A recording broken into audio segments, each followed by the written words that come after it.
Next देखें बच्चों, question number 6 है, वो भी आप लोगों ने एज इट इज कर लेना है। पहले आप उसकी y के रिस्पेक्ट से इंटीग्रेशन लोगे, क्योंकि y आ रहा है तो y के रिस्पेक्ट से लोगे। y की पावर 1 थी, उसकी इंटीग्रेशन y² 2 आ जाएगी। इसी तरह y³ की इंटीग्रेशन पावर रूल लगेगी।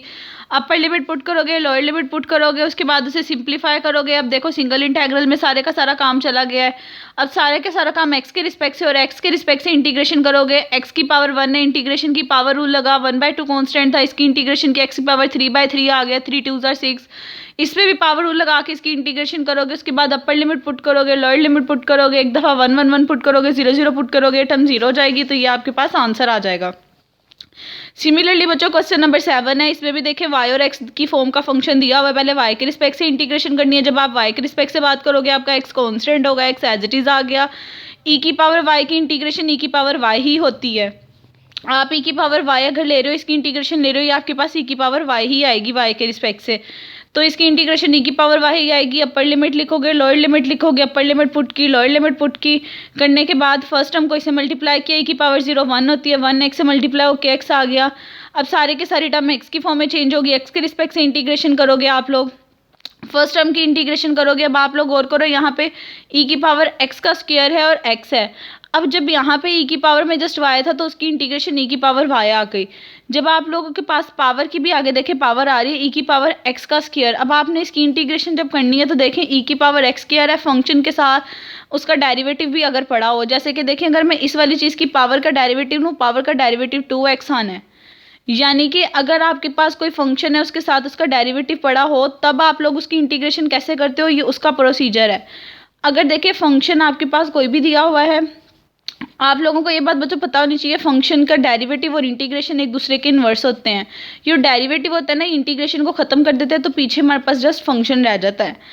अब अगर आप लोग गौर करो, यहाँ पे अगर आपके पास एक फंक्शन है, फंक्शन का साथ में आपको डेरिवेटिव दे दिया गया है और उसका आपसे कहा गया आपने इंटीग्रेशन लेनी है, तो अगर इस टाइप का कोई फंक्शन आपके पास आ जाए तो डेरिवेटिव और इंटीग्रेशन आपस में कैंसिल होकर वो फंक्शन को अगेन उस फॉर्म में आंसर कर देते हैं। अब देखिए यहाँ पे लेकिन उसके लिए 2x का होना ज़रूरी था, लेकिन यहाँ पे जस्ट x आ रहा था। आप क्या करो, इसे 2 से मल्टीप्लाई भी कर दो, 2 से डिवाइड भी कर दो।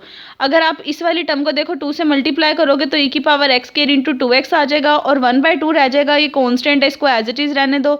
अब जब आप इसके ऊपर इंटीग्रेशन अप्लाई करोगे, जो इंटीग्रेशन है इस डेरिवेटिव को ख़त्म कर देगा, पीछे जस्ट ये वाली चीज़ बचेगी, वो आपका फंक्शन होगा। आपको मैं ये कहना चाह रही हूँ कि देखिए आपके पास e की पावर x स्क्वायर है ना, और उसके साथ x आ रहा है, आपको फंक्शन के साथ साथ उसका डेरिवेटिव चाहिए। अगर मैं इसका डेरिवेटिव लूँ, उसके लिए मुझे 2x चाहिए था, मैंने 2 से मल्टीप्लाई किया, 2 से डिवाइड किया। अब हम मुझे क्वेश्चन में इसकी इंटीग्रेशन कैलकुलेट करने को कहा हुआ है। जब इंटीग्रेशन कैलकुलेट करने को कहा है, इंटीग्रेशन इस डेरिवेटिव को आपस में ख़त्म कर देगी, क्योंकि इंटेग्रल और डेरिवेटिव आपस में इन्वर्स होते हैं, तो पीछे आपके पास बचेगा 1/2 e की power x square. That's why यहाँ पे 1/2 e की पावर x स्क्वायर आया और इस पर पावर रूल लगा, अपर लिमिट पुट की, लोअर लिमिट पुट की, बच्चों आपका आंसर आ गया। अब सिमिलरली नेक्स्ट क्वेश्चन है, ये आपने खुद करना है। इसमें जस्ट पहले x के रिस्पेक्ट से इंटीग्रेशन करनी है, x के रिस्पेक्ट से y कांस्टेंट था, एज इट इज़ 1 की इंटीग्रेशन x आ गई, अपर लिमिट पुट की माइनस लोअर लिमिट पुट की। उसके बाद y के रिस्पेक्ट से इंटीग्रेशन करनी थी आपने, फर्स्ट टर्म की इंटीग्रेशन की पावर रूल लगाया, इस पर पावर रूल लगाया, अपर लिमिट पुट की, लोअर लिमिट पुट की, तो एट द एंड आपका ये आंसर आ गया। अब बच्चों आज के लेक्चर का लास्ट क्वेश्चन है 9 क्वेश्चन। अब अगर आपके पास इस टाइप का क्वेश्चन आ जाए, देखिए यहाँ पे जस्ट e की पावर x स्क्वायर आ रहा है, इसके साथ इसका फंक्शन नहीं आ रहा, इस टाइप की इंटीग्रेशन करना थोड़ा डिफिकल्ट होता है। इस टाइप की इंटीग्रेशन देखिए x के रिस्पेक्ट से हम डायरेक्ट नहीं कर सकते, उसके लिए हमें क्या करना पड़ेगा, x और y को आपस में इंटरचेंज कर देना पड़ेगा। जब हम x और y की पोजीशन बच्चों डेरिवेटिव्स के आपस में इंटरचेंज करेंगे तो उसकी लिमिट पे भी असर पड़ेगा, उसकी लिमिट भी चेंज होगी। अगर कभी ऐसा फंक्शन आ जाए, देखो जैसे इसकी x के रिस्पेक्ट से इंटीग्रेशन पॉसिबल नहीं है, बहुत बच्चों मुश्किल होगी, क्योंकि साथ में पावर नहीं दी हुई, इसका डेरिवेटिव नहीं दिया हुआ जैसे पीछे दिया हुआ था, तो आप लोग क्या करोगे, y को x में इंटरचेंज कर दोगे। जब y और x की पोजीशन आपस में इंटरचेंज करोगे तो लिमिट की पोजीशन भी आपस में चेंज होगी। लिमिट की पोजीशन कैसे चेंज होगी वो मैं आपको यहाँ से देख के बताती हूँ। देखें ये x की बात हो रही है, इसका मतलब ये x की लिमिट है, ये y की बात हो रही है, इसका मतलब ये y की लिमिट है। अगर मैं y की लिमिट को गौर करूँ, मैं यहाँ पे y कहूँ तो y की लिमिट किसके बिटवीन लाई कर रही है, लोअर लिमिट 0 थी और अपर लिमिट 4 थी। हमने यही कहा y की लिमिट 0 और 4 के बिटवीन लाई कर रही थी। और अगर मैं इस चीज़ को देखूँ, ये x की लिमिट है, ये उसकी लोअर लिमिट है, अपर लिमिट है, तो देखें x की लिमिट बेसिकली आपके पास 2 और y/2 के बिटवीन लाई कर रही है। यानी यहाँ से अगर मैं 2 को इसके साथ मल्टीप्लाई करूँ तो x की वैल्यू यहाँ से y/2 आती है। अब ये वैल्यू आ गई है x की y/2। अब आपने इस वैल्यू को यूज़ करते हुए y की लिमिट निकालनी है, इस वैल्यू को यूज़ करते हुए x की लिमिट निकालनी है।